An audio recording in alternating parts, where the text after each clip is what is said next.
What is up, guys? Welcome to the 10th episode of the Rantcast. We're already on the 10th episode, dude. That's freaking crazy.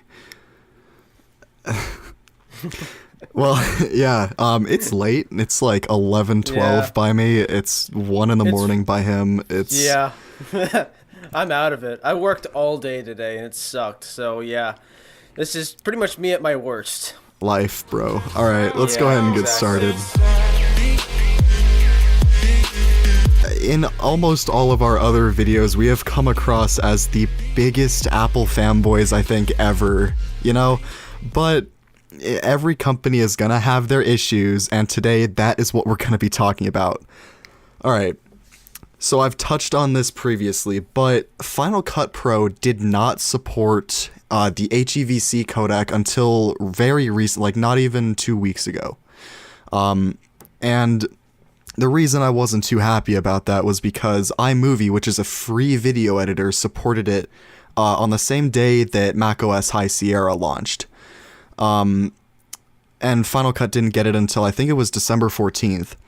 So I downloaded the update. Final Cut actually, it has a lot more features now. Like, I was talking about Premiere having a lot better color correction than Final Cut had, and now Final Cut has those same capabilities that Adobe Premiere has. And that's all well and good. But here's the thing. Alright, you know what? Let me just get the App Store page open here so you guys can read the update log for this. Cause Apple pulled a not nice move. Alright, check this out. You ready for this? So here it is. What's new in version 10.4? If you guys can't read this, I'm sorry, but I'll read it to you right now. Additional features: import, playback, and editing of the high efficiency video coding, or HEVC. You notice what it doesn't say? Encoding to HEVC. So here's what I had to do, guys. If you look in my purchased section here, you'll see that I bought Compressor on Christmas. Now, I don't know what they're trying to do here. Compressor cost $50, okay? I could not encode to HEVC until I bought that. And yes, Final Cut does cost $300 still. You can see it right there. Premiere does export to HEVC, and it did it long before Final Cut. I think even before High Sierra came out, but I could be wrong about that. I'm not too sure. But I'm clicking all the wrong things in OBS. Oh, man. Oh, man. Alright. Anyway, what I was trying to say was, you can't encode H.265 out of Final Cut unless you have that compressor. So, I bought the compressor, alright? Oh, man. It's... Let me tell you, okay, if any of you have ever used the Adobe Media Encoder before, it's like that, except like a Chinese knockoff version, I guess is the best way I can put it. It's... Oh, boy. Oh, it's just not good. It should be free, first off. I don't understand why it isn't. But I guess that just happens. It's whatever. So... There are advantages to it, though. Usually, edited versions of these episodes take up 9 to 10 gigabytes, depending on how long they are. But with HEVC, I'm only taking 4 or 5 gigabytes per episode now. Which, you know, that's great and all, but I still had to spend $50 freaking dollars just to get this. You see this right here, guys? This is Compressor on my dock right there. You see that? And right next to it is Premiere and After Effects. So, but I still am not going to switch to Premiere because of all of the templates that I have in Final Cut from using it for the last 3 years. I switched in either November or December of 2014. It's December 2017 now. Not really much has changed. I think we might have just lost Brandon here for a second. But You did. I'm surprised because it's like 1 in the freaking morning. No one's using the internet, and somehow I cut out. So, It's always gonna find a way to break, dude. It's always gonna. Yeah, exactly. There's no getting around that, and Skype being stupid. But yeah, Oh, anyway. man. Back to Compressor being really, really stupid as well. Oh, yeah. I mean that does suck. I mean you spent like $300 on a very good piece of software, and He's talking about Final Cut, guys, if you didn't know. Yeah. Compressor didn't cost $300. and you have to spend an extra $50 just to get that to work. I don't know. I hate that. That's kind of dumb, I think. It is. Like, it's just another thing that proves that Apple likes money, okay? Yeah, it's almost like a microtransaction, like you gotta spend more money just to get an extra feature or something like that, that should be included with an update. But, It's like, oh, you can now edit the 4K 60 footage off of your freaking $1,300 phone in your $300 editing software now, but you can't encode to anything lower than or more efficient than H.264 without spending another $50. And guys, this is on top of all of the other stuff I bought too. This is the maxed iPhone 10. I will show you the box even. Right there, you see that, guys? 256 gigabyte. It's not gonna focus, of course, but you get the idea. This phone was very expensive. My iMac was the maxed out 5K version from when I bought it. It's got 32 gigabytes of RAM, i7, the highest end AMD GPU that they were putting in it at the time. It cost me over $3,000. And then Final Cut, which I bought back when I had the MacBook Pro, was $300, and now Compressor was $50. So that's a lot. You get what I'm saying, guys? That's a lot of money. And I could have just switched to Premiere and done it there, but I'm not gonna. It's just not the same as Final Cut. I mean, Brandon, you haven't really used Final Cut much, especially the newer versions, but it is just not the same. I bought a Mac. I'm gonna use Final Cut. I mean, I do use After Effects for some tracking at times, but other than that, it just isn't a thing. So. Yeah. Yeah, I mean, I totally see that too. I mean, you buy a Mac and you want to use something that it's kind of exclusive to Macs, and Final Cut I think works it's optimized for it. So Apple made it. Yeah, exactly. So I mean that helps quite a lot, and then you probably have lots of experience with it. And then I think you mentioned before in another episode, you had templates and stuff like that. So I mentioned that like 2 minutes ago too. Yeah. It wouldn't make sense just to switch to Premiere all of a sudden. So yeah, it's 1 a.m. But yeah, it's good to just I don't know what the hell I'm saying. I don't know where I'm going with this, but. No, it's okay. Final Cut is a good software to use for what you use it for, and it just sucks that you have to spend extra money on that, and it's stupid. It's dumb. And another thing, guys, Compressor is slow. Like, I'm not even saying it's like a couple minutes slower. It's like 45 minutes level slower at times. It's ridiculous. And okay, here's what I'm thinking. The last thing I tried to encode was going from a Canon XA20, which is a nice professional camcorder from Canon. That recorded 1080p, 60 frames a second is what I shot the video at. At H.264 compression. But the whole thing is, I'm guessing the reason it's taking so long to encode it out to H.265 is because it then has to take the files that I edited in Final Cut and then change them to a different codec. I'm just guessing here, guys. I don't freaking know. But that makes the most sense. I haven't tried to render anything that I shot with this through Compressor yet, mainly because I haven't shot anything with this for a while. But once I do, I'll try to encode a 4K 60 video out of it and see where that gets me. But this is a disaster of an episode, dude. Yeah. 1:22 a.m. here. Oh man. It's only going to go downhill from here. He's living a day in the future, guys. It's still December 27th by me. Yeah. I'm telling you. From the future, his episode's just going to go downhill from here. Oh yeah, he's 2 hours ahead, man. so yeah. if we're thinking logically here, this episode has already happened because he's 2 hours ahead, so he knows. He already knows. I know. I've seen it already. I've seen it. I know the It's- ending. I won't spoil it for you guys just yet. we but I know the can't ending. spoil. I know how it Yeah. ends, but Yeah, I know how it ends. No, It you guys ends are just gonna have to decent, wait. But yeah, you'll have to wait for it. Yeah, all right. Okay, so So should we go on to a different topic now after my compressor rant? it's all right. Yeah, we can All right. talk to whatever you want here. So iMac Pro. iMac Pro. I'll start with Okay. that. Guys, I was at the Park Meadows Mall today, and oh, that is a beautiful machine. If you guys haven't seen it yet, we talked about it a while ago, but here it is. It's pretty much my iMac, except faster and gray, and a lot better speakers as well. We did talk about this. You can do, they actually added a 14-core model, I guess. I was not aware of this, but okay. Oh, wow. So you can do Pretty insane. 8, 10, 14, or 18 core models.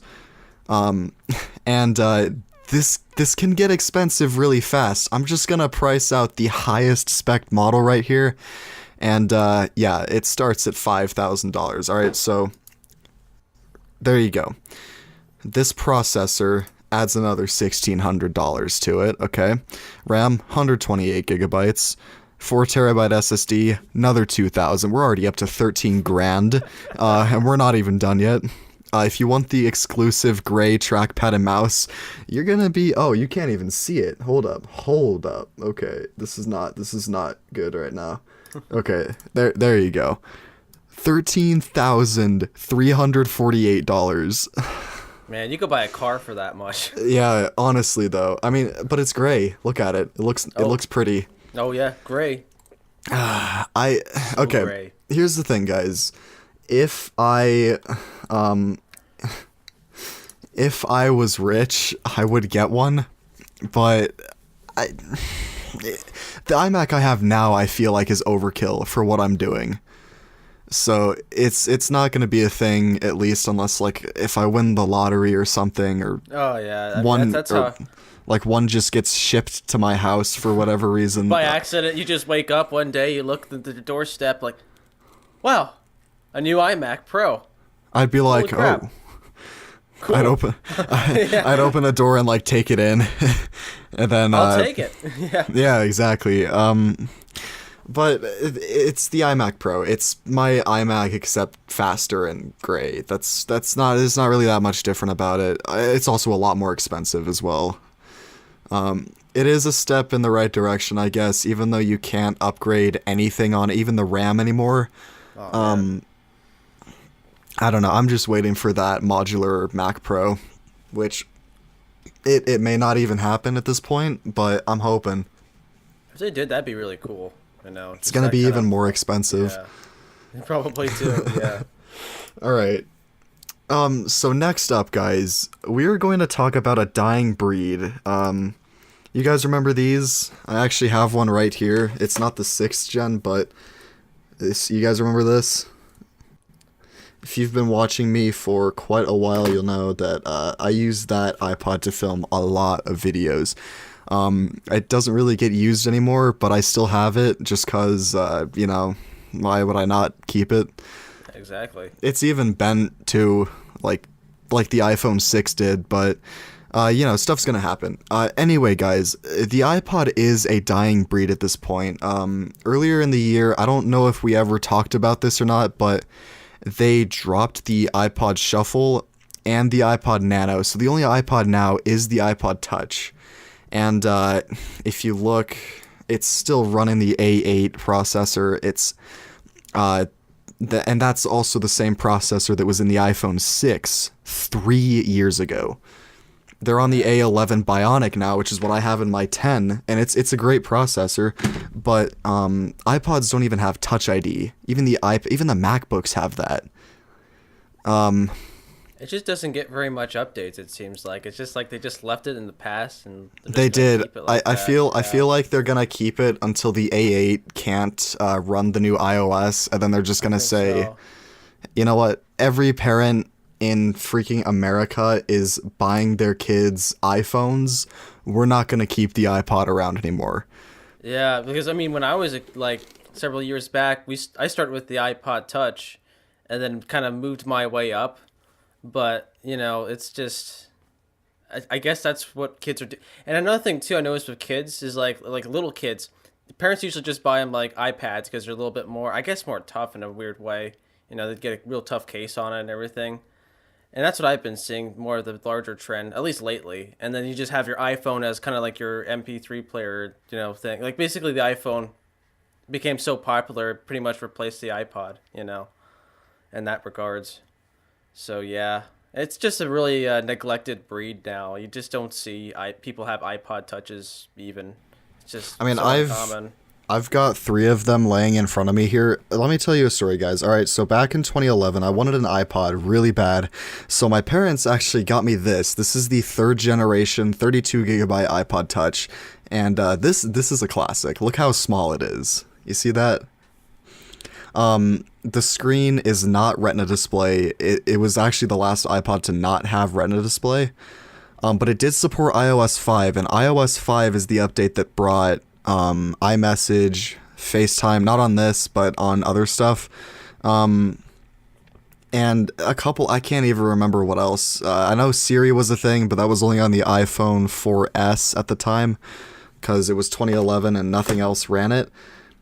But I used that for freaking forever, like up until 2014 when I got the red iPod Touch. I do have a 4th generation one as well, but it's in not nice condition. I shattered the screen. The back is like caved in. I don't even remember how that happened. You can't even really see it that well here, but it's also only the 8 gigabyte variant, so you can't really do much with that. I'm sure Brandon knows because he has a 16 gigabyte iPhone. Oh so, yeah, there's not much you can do at all with that. Imagine, and my old iPod was 8 gigs, and I'm like, wow, how did I survive with that? honestly, dude, like imagine like an iPhone 10 with only 8 gigabytes of storage. Oh man, no, you couldn't do that. I mean, at least with the iPod Touch that I have, it didn't have a camera, so I didn't really have like loads of photos like I do now. But you know, still, there's still not much I could have done, even back then with it. That was the thing too. Like, my 3rd gen iPod Touch was 32 gigabytes. I don't even think I ever used half of it, only because it didn't have a camera. Yeah. The camera, people don't realize how much like storage that takes up. Like my iPhone 10, as I said earlier, is 256 gigabytes. I've used 45 gigabytes of it so far. A big help with that is that I don't have any music stored locally on it. I just stream it from my Apple Music library in iCloud. But other than like, okay, another thing too, 64 gigabytes is the base model now. I remember when that was like the highest, like, I really wish I could afford a 64 gigabyte iPad. And now it's not even like relevant anymore. Yeah, I know. It's crazy. There's only 2 storage options for the iPhone 8 and 10. You've got 64 or 256. And the reason they did that is because they know 64 gigabytes isn't enough for a lot of people. So they're like, oh, we should just like take away the 128 and then make the 256 expensive. So they're forced to spend more. That's the one thing that Apple still does that I don't like. Yeah, they'll price gouge on memory so bad. They really like to do that. And RAM too. That's another freaking thing. Yeah. I've told that story before, but if you haven't heard, when I was ordering the iMac last November, or it was maybe October, I can't freaking remember, but I went to put in 32 gigabytes of RAM, and it said plus $600 next to it, and I was like, what? 6 for RAM? I literally went on Amazon and found the exact same RAM that Apple uses for $200. The way I had to do it was I had to buy 2 16 gigabyte kits, because actually I might have the old RAM in here. If I can find it, that would be fantastic. Maybe not.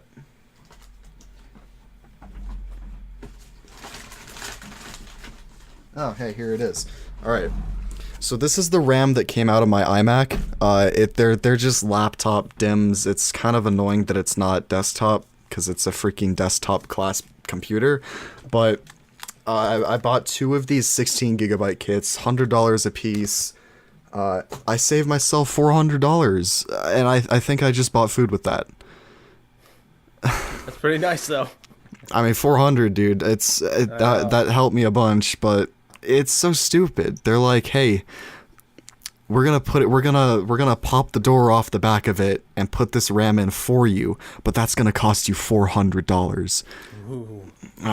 It's literally the easiest thing in the world to do. There's a button in the power connector where you plug the power in. You literally push that, the door on the back of it pops up. There's your RAM. Just put in the new DIMMs and you've got your RAM. Apparently that's worth $400 of labor to them. I don't know, dude. I don't get it either. Yeah, I mean that sounds easier. I mean I don't know the exact process for sure, but that sounds much easier than the process I had to take just to get new RAM on this laptop, actually. Well, that's also a laptop. Yeah. That also just complicates things 10 times more, too. Yeah. Another thing, too... now, hold on. What I was gonna say was, what would have been the biggest kicker was that if they took away that RAM door on my... They didn't. If you saw the unboxing video I did of it a year ago, but... I would not have been happy. I would have been like, dude, okay, I gotta send this back and order myself a 32 gigabyte one. I seriously would have like cried. Like just, oh, yeah. I would have been like, just make, yeah. I mean, there'd be no use of actually taking it apart and voiding your warranty and all that just to. And even then, it would probably be soldered to the motherboard. Oh yeah, exactly.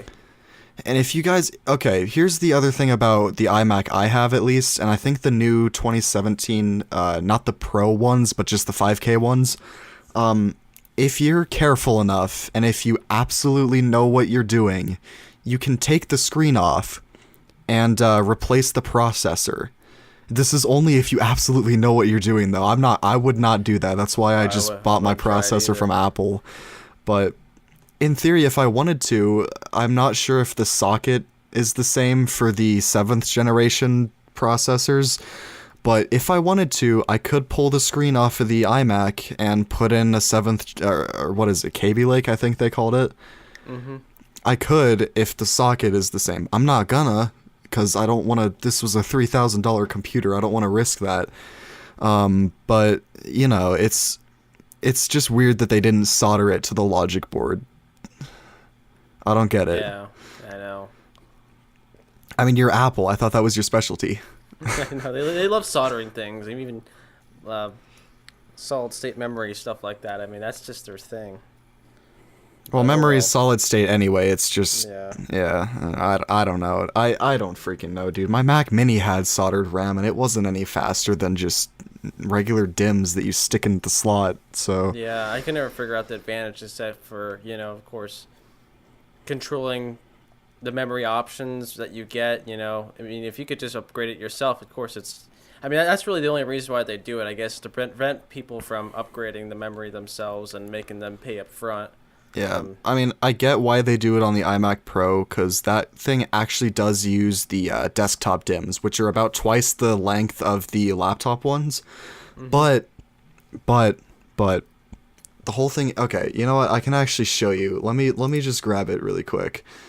They show the inside of the iMac Pro on their website, and we did show this on... It was one of the very early episodes of this. Did they take it out? They probably did. Oh, no, okay, here it is. All right. So...